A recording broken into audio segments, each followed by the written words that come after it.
Te doy la bienvenida al podcast Infinito Tú. Un espacio para reencontrar tu esencia, reilusionarte, reprogramarte, relacionarte y reagendarte. La empresaria y coach integrativa Maribel Jiménez Atienza, autora del libro Coaching para la Felicidad Cotidiana, te explica con ejemplos prácticos claves para reencontrarte y alcanzar ese estado que te permite conectar contigo y con el mundo. Sí, bueno, en el capítulo de hoy vamos a hablar de la esencia, de la identidad. Bueno, fíjate que se llama reesenciate, que eso es un término que nos inventamos básicamente para decir, oye, vuelve a la esencia. Es la alusión a volver a tu verdadera identidad, a tu verdadero yo. ¿Por qué yo le pongo el re delante? Pues porque yo estoy convencida de que algún día estuvimos ahí, en la esencia. Entonces, reesenciate es recupérate, recupera tu eje y vuelve a tu centro. ¿Para qué? Para que todas las decisiones y todas las cuestiones que quieras solventar o todos los retos que se pongan delante de ti en la vida, pues los soluciones desde ahí, ¿vale? Y a veces me preguntáis, oye, ¿y cuándo tuve yo esa esencia, no? ¿Cuándo estuve yo ahí? Bueno, pues sin duda, lo primero que se me ocurre es decirte que de niño uno está en esa esencia, en ese eje, ¿no? Tiene muchísima más conexión con su cuerpo y con sus necesidades y con todo lo básico incluso.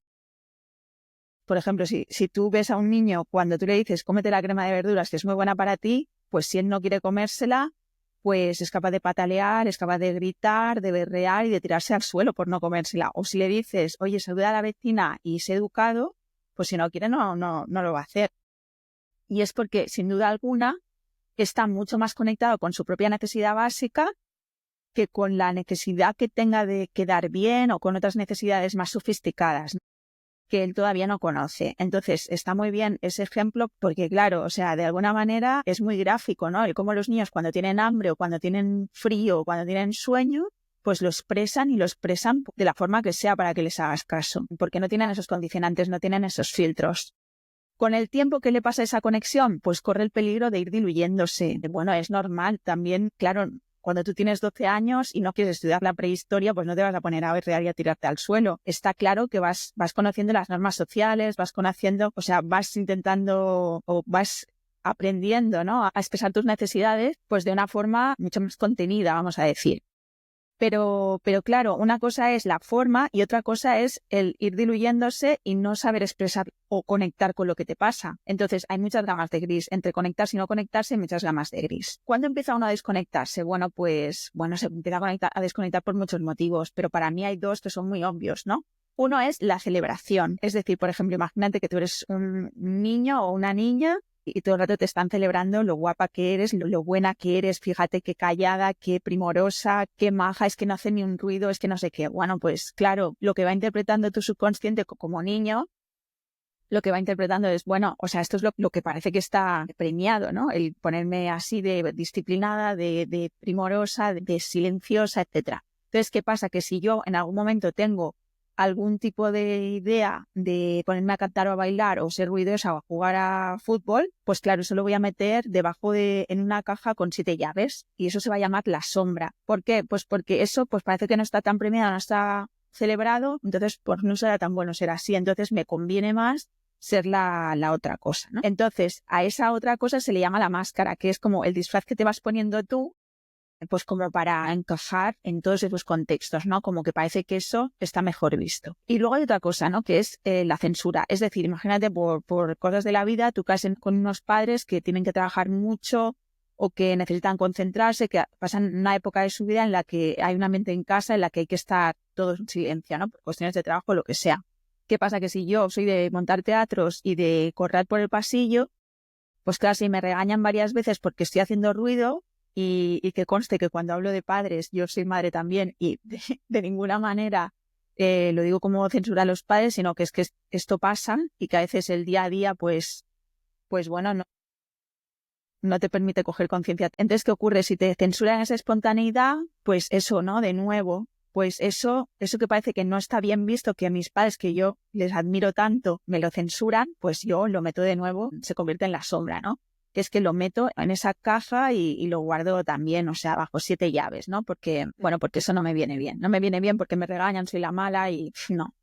Entonces, bueno, así es como nuestra identidad empieza a estar confusa, ¿no? A decir, bueno, yo no sé si soy la espontánea o la calladita ¿vale? Porque, claro, se me da bien estar callada y eso está muy bien visto, Pero claro, también yo tengo un espíritu creativo y espontáneo que parece que, bueno, eso mejor lo dejo aquí. Eso es lo que crea la confusión. Vale, ¿qué consecuencias tiene esto? Pues bueno, yo lo que veo en las sesiones de coaching es pues lo veo en todos los contextos, ¿no? Por ejemplo, imagínate que hablamos de pareja. Pues, oye, si tú has aprendido que lo que está bien visto y lo que está premiado, digamos, y lo que hace que te vaya bien es tener esa visión, ese comportamiento, ¿no? De niña buena, pues claro, pues con la pareja no voy a armar ruido, porque lo más importante de todo es que, bueno, pues que ella esté bien, ¿no? Que él o ella estén bien y que yo no sea la que le hace ruido.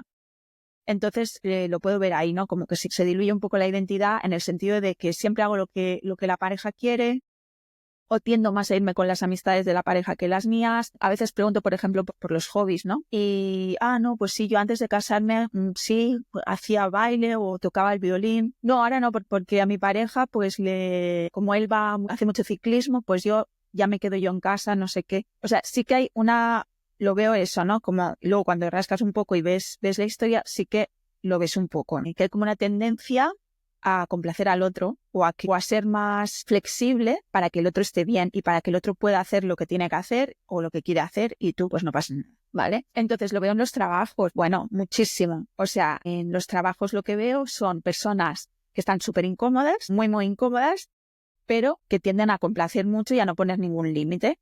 Entonces, eso se traduce en jornadas agotadoras, en muchísima falta de energía, en agotamiento, en mucha tensión, incluso tensión a nivel muscular. ¿Por qué? Pues porque es como es una situación en la que tengo que hacer un esfuerzo titánico para poder hacer todo y cumplir los estándares que yo misma me estoy imponiendo, ¿no? Entonces, en los trabajos, el no poner ningún límite es exactamente eso, es como me diluyo y no veo mis necesidades de decir ya, o sea, como de decir, no puedo asumir más proyectos, por ejemplo, pero con tal de dar la talla.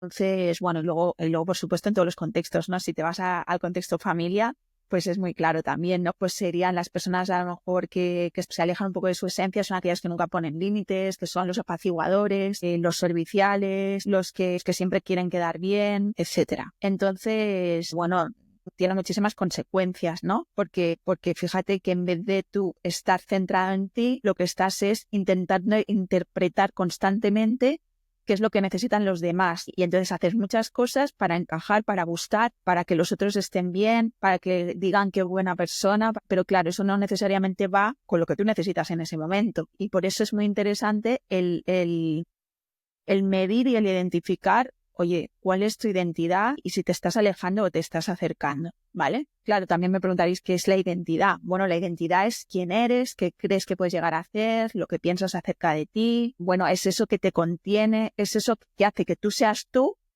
y que eso sea diferente a lo que hay fuera de ti.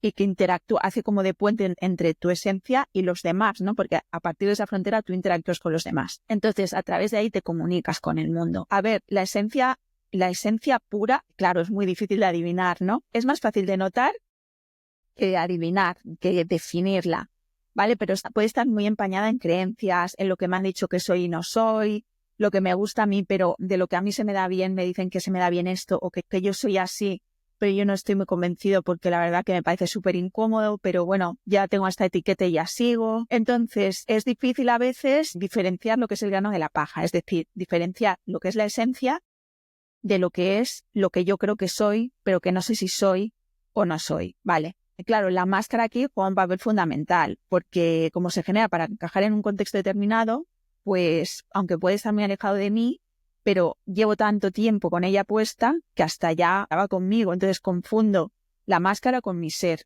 y eso tiene mucho peligro. Por eso es importante, y ahora iremos a esto, todo el tema del autoconocimiento, ¿no? Para saber diferenciar una cosa de la otra y descubrir la sombra, que es todo aquello que yo he ido escondiendo con el tiempo y que en el fondo guarda un gran poder personal mío. Porque si yo he ido guardando mucho la espontaneidad en un baúl, que hacía ruido porque no era conveniente en ese momento, porque no era lo que mejor iba, claro, no, vale, sí que lo he guardado, pero en el fondo ser espontáneo o ser creativo es algo muy potente, sobre todo si forma parte de tu motor. Entonces, claro, por eso es interesante aislar la X aquí, ¿no? Y saber lo que es la máscara, lo que es la sombra y el cómo integrar todo esto, que entonces ahí es cuando tú estás integrando la identidad. Yo recuerdo una coach que tuve, que bueno, era un ejercicio en el que había que traer fotos. Y trajo una foto suya de cuando tenía 2 o 3 años. Y entonces en la foto se veía como unos ojos grandes y un enfado. No se ve que acababa de llorar o de enfadarse o lo que sea. Entonces la foto era muy potente porque se veía como en plan, me enfado y me enfado. Entonces lo que ella me decía era, me dan ganas tengo muchísimas ganas de volver a ser aquella niña porque ahora soy incapaz de mostrar un enfado a nadie. Entonces, con quien me acabo enfadando es conmigo misma. ¿Por qué? Pues porque no soy capaz de, en una cosa muy obvia, el decir a alguien, oye, perdona, es que esto no es así, o me ha ofendido la forma en que me lo has dicho. O sea, era incapaz. Entonces miraba su propia foto con 2 o 3 años, cuando no tenía filtros, y bueno, y esa era su inspiración, ¿no? Su role model más grande era ella misma con 2 o 3 años. ¿Por qué? Porque ahí no tenía manías. O sea, si tenía que llorar y hacer el ridículo, lo hacía, es que le daba igual, aunque a los ojos de los demás fuera maleducada, fuera lo que fuera, pero a ella le daba igual. Entonces, claro que no vamos a comportarnos sin filtros cuando somos adultos, pero está muy bien coger 2 o 3 gramos de ese ingrediente. O sea, como un poco de eso sí te hace falta. ¿Sí te hace falta para qué? Pues para coger la energía del enfado y hacer cambios en tu alrededor y en ti mismo, ¿no? Sobre todo. Entonces, bueno, eso era interesante y me parece muy gráfico. Bueno, ¿cómo sabes si estás en tu esencia? Lo que decíamos, que a veces es más fácil sentirlo que definirlo. Bueno, cuando uno está en su esencia, para empezar, tiene muchísima más energía, porque interpretar el papel de la máscara, o sea, ser la persona que tú no eres, en esencia, pues es muy cansino. O sea, es tener que adivinar las necesidades de los demás, comportarme como es debido con esto y con el otro, para evitar el conflicto, ya sea para gustarle, para evitar el conflicto, para evitar el rechazo, para que piensen que yo soy muy bueno, para que lo que sea. Eso es muy cansino, ¿vale? Entonces, otra cosa es, bueno, pues cuando tú identificas lo que necesitas y lo expresas, bueno, eso también me mantiene más cerca de mi identidad. Cuando tomo decisiones con criterios propios, claro, tomar decisiones con criterios propios y no ajenos. Es decir, si tú vas a tomar una decisión sobre, por ejemplo, un cambio de trabajo o cualquier cosa así, y en la ecuación estás teniendo muy en cuenta, pues bueno, que esto lo he visto en muchas sesiones de coaching, ¿no? Es que a mi madre le voy a dar un disgusto si le digo que yo no quiero ser funcionaria. Claro, es que emprendedor y ella es que tiene metida en la cabeza cuando mi tío se arruinó y tal. Vale. Entonces, cuando tú en la ecuación, bueno, que a ver, que está muy bien que puedas pensar en empatizar con el resto, ¿no? Que no estás solo en el mundo, ya lo entiendo, pero cuando tú en la ecuación estás metiendo a demasiada gente que no eres tú, eso, bueno, no te digo que, o sea, lo que hay que hacer es como indagar un poco más. No vaya a ser que estés tomando una decisión, pues para que tu madre no se preocupe, para que la gente no te diga que te has vuelto loco si te vuelves emprendedor, para que los demás no piensen mal de ti. Cuidado con eso, ¿vale? También te sientes en tu esencia, o también un indicador bueno para saber que estás en tu esencia, que cuando te sientes libre para valorar el decir que sí que no a alguien que te está pidiendo algo y tú sientes como que no hay segundas derivadas. Es decir, me está pidiendo algo y bueno, yo valoro si puedo o no puedo, si es posible o no es posible, si me viene bien o no me viene bien, si está alineado con lo que yo necesito o lo que sea, ¿vale? No tanto con, bueno, es que si no lo hago no me va a querer o me va a abandonar ¿vale? Entonces, todo lo objetivo que tú te sientas, lo libre que te sientas, o sea, más esencia hay ahí. A más libertad, mayor conexión con tu identidad. Y hay una cosa que para mí también es muy, a ver, no es determinante, porque uno puede tener dolor físico por 1.000 millones de motivos. Pero, por ejemplo, da la casualidad que bueno, yo creo que la ausencia de dolor físico también es una buena señal. ¿Por qué digo esto? Bueno, porque me acuerdo además lo he visto en varias ocasiones, ¿no? En aquella ocasión en la que tuve a una coachee que estaba absolutamente fatal en su trabajo y bueno, lo que le pasaba a ella era que, bueno, que notaba un ambiente muy hostil, ¿no? Que un ambiente muy competitivo y que es cierto que había habido un ERE. Bueno, o sea, una sensación de, no sé, cuando si me llaman ahora es para echarme, para despedirme y además, claro, está todo el mundo de un humor horrible, ¿no? Los nervios a flor de piel y es totalmente hostil. Claro, esta persona, bueno, pues yo, por supuesto, no tengo ni idea ni de osteopatía, ni de fisioterapia, ni de nada de esto. Pero lo que sí te puedo decir es que era normal, ¿no? Que tuviera no sé cuántas contracturas porque desde que entraba o desde que se levantaba por la mañana, si con suerte había dormido bien, o sea, entraba con una tensión al trabajo y estaba ahí 8 o 9 horas con una tensión y esta expectativa que era normal, ¿no? El que eso se tradujese en un malestar físico tremendo. Entonces, bueno, pues eso, si tienes falta de energía, si además te duelen todos los huesos de tu cuerpo, si además vas como alma en pena, oye, pues ahí hay algo que no está bien, ¿no? Entonces, la buena noticia es que se puede volver a la esencia, claro que sí, o al menos lo más cerca posible. Y que hay muchas vías. O por lo menos hay muchas vías para empezar por la que sea más fácil, pero luego es un camino que es verdad que no es sencillo. Lo primero de todo es que es común, la ventaja es que es común a muchos otros beneficios, es el de el autoconocimiento. Comenzando porque conozcas tus valores. ¿Por qué? Porque los valores son algo irrenunciable que varían poco a lo largo del tiempo y que forman parte de esa identidad, ¿no? Están muy en tu esencia, lo que tú valoras. Entonces, conocer lo que tú valoras te va a permitir tomar decisiones acorde a eso que tú valoras. ¿Vale? Por ejemplo, te pongo un ejemplo, que tú has estado investigando cuáles son tus valores, has hecho tu introspección y imagínate, ¿no? Hay un valor muy importante para ti que es el equilibrio. Muy bien, el equilibrio, ¿no? Que si tú te gusta mucho trabajar y tener tus proyectos y tal, pero por otro lado necesitas tu tiempo libre, necesitas tu deporte, que me diréis, oye, pues esto todo el mundo, pues no. Hay gente que valora el equilibrio más que otros. ¿Qué pasa? Que luego te llaman de una prestigiosa firma para que trabajes con ellos, ¿vale? Y claro, eso a nadie le amarga un dulce. Pero ¿qué pasa? Que si tú eres muy consciente de que uno de los valores es el equilibrio, pues bueno, le darás 3 vueltas antes de meterte en general. Porque sabes que si te metes en esa prestigiosa firma donde a lo mejor la política de conciliación sabes de buena cinta que es dudosa, pues oye, tienes que tomar una decisión consciente, que no quiere decir que no cojas este trabajo, pero entonces tienes que decir, vale, voy a sacrificar el equilibrio durante un tiempo, pero es una cuestión de conciencia. Recuerdo que tuve un chico que quería, que el sueño de su vida era tener un perro, porque quería tener un perro, que tener un perro no es un tema de valores, pero de alguna manera, era un deseo muy fuerte lo de tener un perro, ¿no? Pero al cabo del tiempo decidió que quería irse a Australia, porque es verdad que uno de sus valores era lo internacional, ¿no? La diversidad. Claro, pues es que al mes de tener el perro le salió lo de ir a Australia. ¿Y qué pasa? Pues que luego era un problema, no sabía si llevarse al perro, si llevárselo. Lo que quiero decir es que es muy útil y muy práctico el saber tus valores para que tomes decisiones conscientes y puedas alinear tus decisiones y tu vida a eso que para ti es irrenunciable. Esto es sencillo, ¿no? Tú puedes coger una lista de valores, que los hay por ahí, y tú ir descartando, ¿no? Pero a mí me gusta mucho un ejercicio que es el de que tú cojas y listes a 8 o 10 personas a las que tú admiras y digas 8 o 10 cosas, de cada una digas una cosa que admiras, que te inspira, que es lo mejor. Y tienen que ser personas a las que tú irías y les contarías un problema, en las que tú pensarías cuando tienes que tomar una decisión y dirías cómo lo haría tal.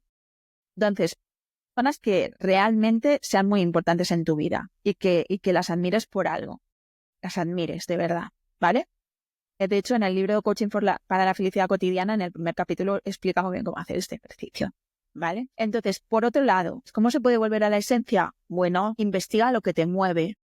O sea, lo que te mueve, lo que te hace vibrar, lo que te mantiene despierto. Eso que dices, ostras, se me ha pasado volando el tiempo. Bueno, pues es por ahí. O sea, si se te ha pasado volando el tiempo haciendo este proyecto o investigando sobre no sé qué cosa que te encanta, es por ahí. Eso es lo que te mueve. Y ya te digo, en la ecuación tiene que estar lo interno. Esto tiene que ver con el propósito. Y el propósito da para otro podcast, para 8 podcasts da el propósito. Pero es muy importante que el motor de tu vida no vaya solamente a base de disciplina, sino a base de que todo tu cuerpo y toda tu mente y toda tu esencia quieran ir para allá.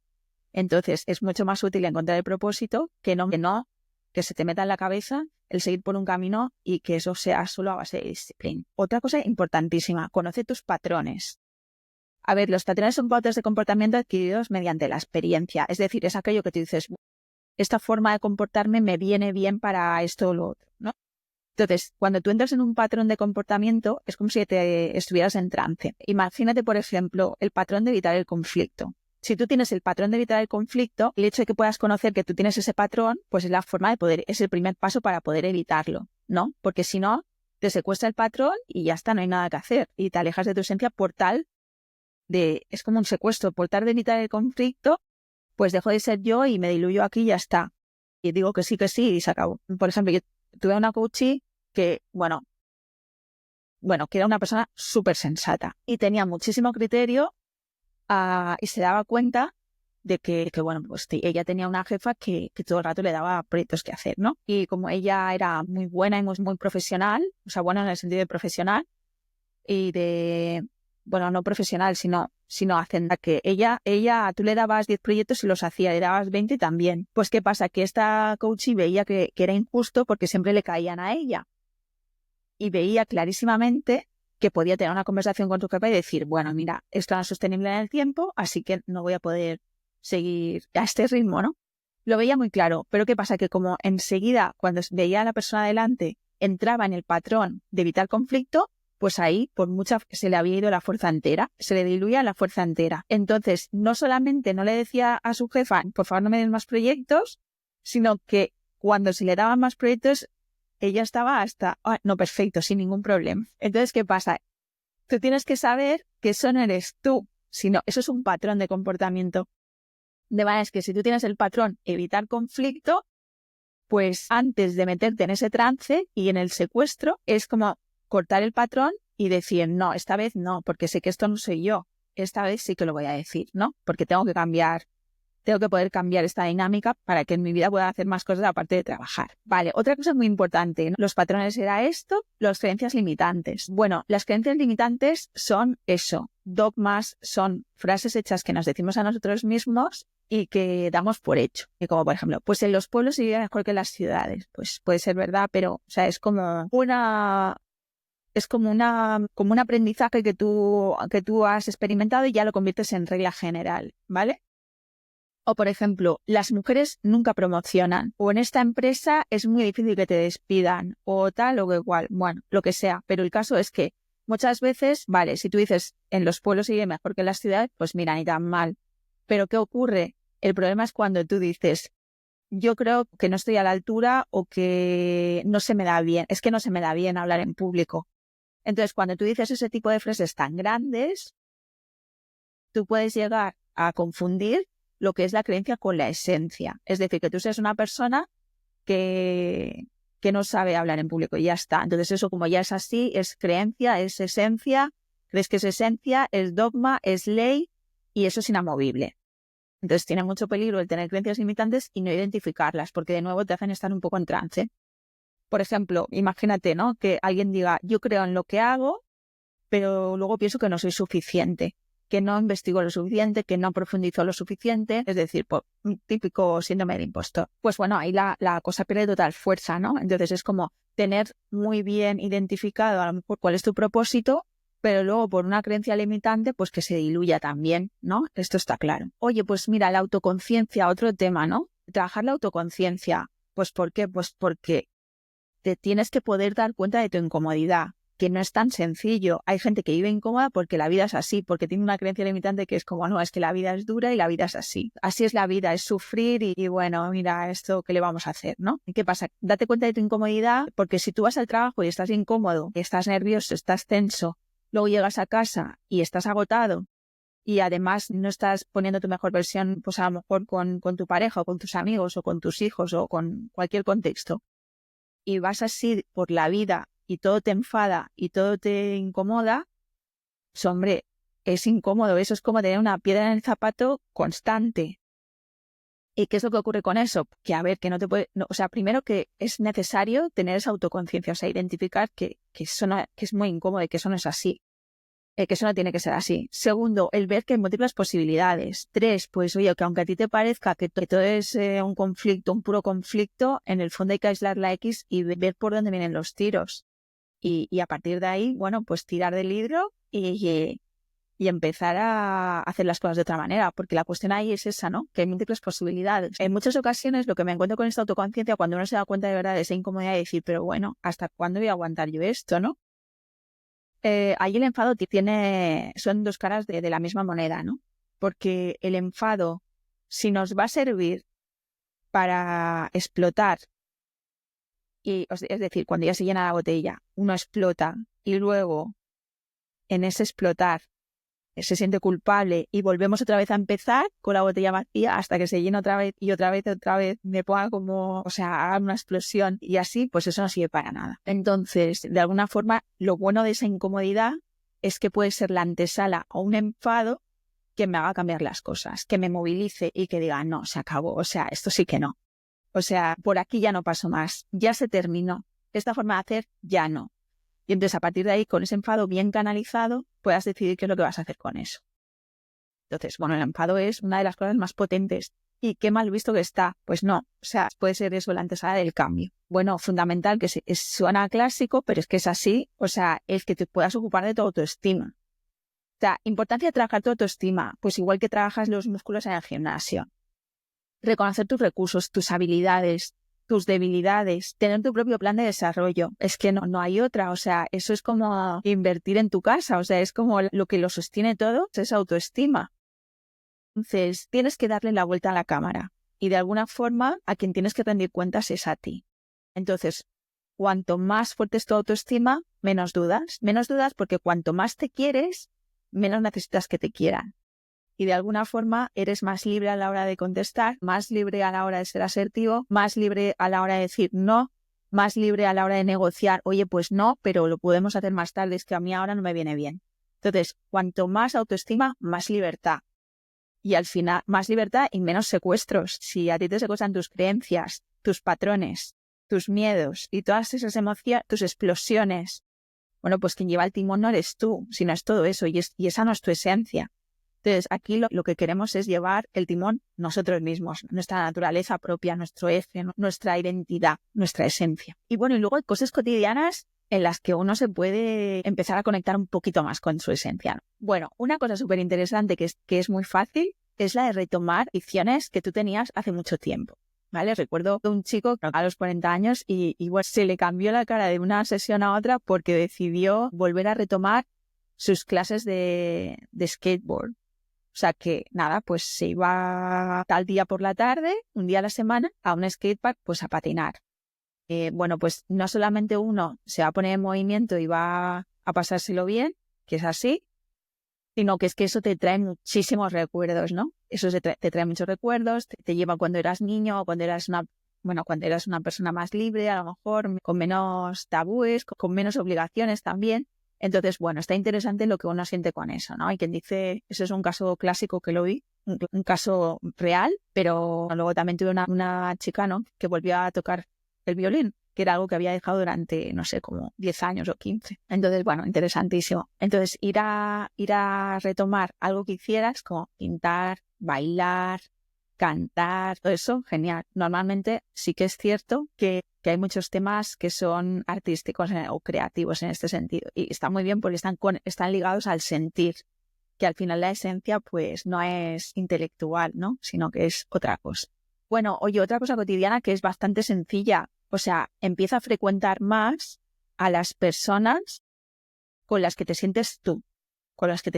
¿Vale? ¿Por qué? Porque tenemos muchos compromisos sociales, los compañeros del trabajo, los otros, el proveedor con el que tengo que ir a comer, no sé qué, pero, o los amigos de mi pareja, o el cumpleaños del niño, que van los padres, pero lo que hay que también es empezar a frecuentar más, de una forma más intensa a lo mejor, ¿no?, aquellas personas en las que uno puede ser uno mismo. Eso también fortalece ese músculo, eso nos hace sentir bien y nos hace conectar un poco más con esa libertad que te da la esencia. Y pues también otra cosa, ¿no?, trabajar la asertividad, esforzarte en poder identificar necesidades tuyas y poderlas cubrir. Y eso pasa por decir que no. El trabajar esa asertividad, no decir que no, sino decir lo que tú quieres, ¿no?, lo que sin carga emocional. También es interesante para ir camino de esa esencia, ¿no? Bueno, y empieza a preguntarte por el propósito, que es el motor que te hace despertarte cada mañana. Oye, ¿para qué has venido aquí? Quizás son preguntas más espirituales, ¿no?, más trascendentales. Oye, tú estás aquí y ¿para qué has venido aquí, no? Todo esto, ¿para qué? ¿En qué vas a poner tu talento al servicio del mundo? Bueno, esto en otra escala no es lo mismo que irte a tocar el violín, pero es otra cosa, ¿no? Es en paralelo sí se puede hacer, ¿no? El ir pensando cómo te gustaría sentirte, cómo te gustaría sea, ¿qué te gustaría hacer? ¿Qué legado te gustaría dejar aquí? Bueno, tomar conciencia corporal también. Oye, tú, de alguna manera, tienes que poder conectarte con ese cuerpo que tienes, que andamos muy en esta parte de aquí, ¿no? En la parte mental, pero lo suyo sería poder conectarte mucho con lo físico también, ¿no? ¿Y eso qué implica? Pues, oye, notar si estás incómodo, si se te cierra, de hecho, si se te abre o se te cierra el corazón ante determinadas cosas. El empezar a notar eso, el empezar a notar tu comodidad o tu incomodidad, tu energía, tu nivel de energía, de apertura. Eso también es el empezar a mirar hacia adentro en vez de tanto mirar hacia afuera. Y bueno, hay una cosa, hay un ejercicio que parece muy simple, pero en ocasiones he visto que era bastante difícil para algunas personas. Mírate al espejo. Tuve una coaching en aquella sesión lo que hicimos fue el ejercicio de mirarse al espejo, ¿no? Porque cuando te miras al espejo y tienes que sostener la mirada, es como si tuvieras que darle explicaciones a esa persona, ¿no? Con la que convives todos los días y en ese momento te pueden venir muchas cosas, ¿no? Como, ¿la estoy tratando bien? Porque claro, si tú tratas demasiado bien a los demás, a lo mejor no sé si a ti mismo te estás tratando igual de bien, ojalá. Pero de alguna forma, bueno, para que coaching fue súper difícil mirarse al espejo y chequear qué le decían aquellos ojos. Pero es un buen ejercicio, ¿no? El de tomar tu tiempo para mirarte a la cara y preguntarte, oye, ¿cómo está mi nivel de frescura? ¿Cómo está mi nivel de energía? ¿Estoy contento? ¿No estoy contento? Que puedes no estarlo. Pero uno puede estar teniendo una vida con muchos retos, pero que en el fondo esté pensando y sintiendo que va en el buen camino, ¿no? Que es ahí donde quiere ir. Entonces, en este sentido, no es que haya que estar contento todo el día, claro que no. De hecho, si algunos habéis oído, mi concepto de felicidad no es ese. Pero sí que es el hecho de tomar conciencia de cómo estás en cada momento, ¿no? De qué sensaciones tienes, de conectarse con eso. Igual que te conectas muy fácilmente con qué le pasa a tu vecino o qué le pasa a tu colega. Que, oye, parece que tienes mala cara, oye, bueno, pues lo mismo contigo mismo, ¿no? Lo que decíamos, bueno, la conclusión aquí es que claro que no todos los días son buenos, hay retos constantes y al final la felicidad es eso, ¿no? El poder armarte bien de recursos y herramientas, bueno, pues para afrontar la vida tal y como viene, ¿no? O sea, como de cara. Y eso para mí es una felicidad adulta. Retos vas a tener, no te quepa duda. Entonces, por eso es bueno abordar el tema del autoconocimiento o de tus valores o de los patrones o de tu autoconciencia o de las creencias limitantes, porque sí o sí los retos van a venir. Más vale que te pille con más conciencia. Entonces, ya con todos los retos que hay, no hace falta crearse más. Porque si tú vives en la máscara, eso es como correr una maratón con unos zapatos de tacón, vaya, que es como tener que ir disfrazado, cuando en realidad sería muchísimo más fácil pues correr tal y como eres tú. O sea, ser uno mismo es muchísimo más fácil y tiene muchísima más fuerza que tener que asumir un papel que no es el tuyo. Y ya no te cuento si no es el tuyo el papel, sino es el asumir muchos papeles distintos para los distintos interlocutores que tienes en tu día a día. Eso ya suena muy cansino, es agotador.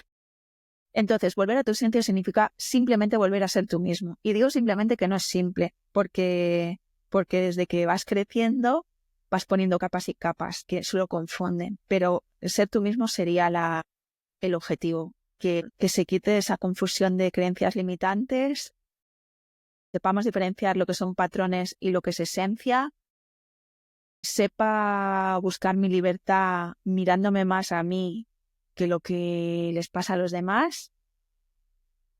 Y es muy interesante volver a tu esencia. Porque además hay múltiples posibilidades y siempre se pueden hacer las cosas de otra manera. Así que yo os invito a que volváis a vuestra esencia. Yo estoy en ello. No es que yo ya haya vuelto, pero es un camino interesante que lo que te va a aportar es también mucha paz, mucha energía y mucha libertad. Así que aquí lo dejo.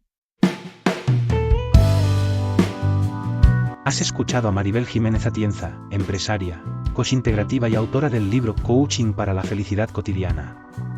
La puedes encontrar en LinkedIn o en su web coachforhappiness.com. Gracias por suscribirte al podcast Infinito Tú, donde cada mes Maribel tratará un nuevo tema.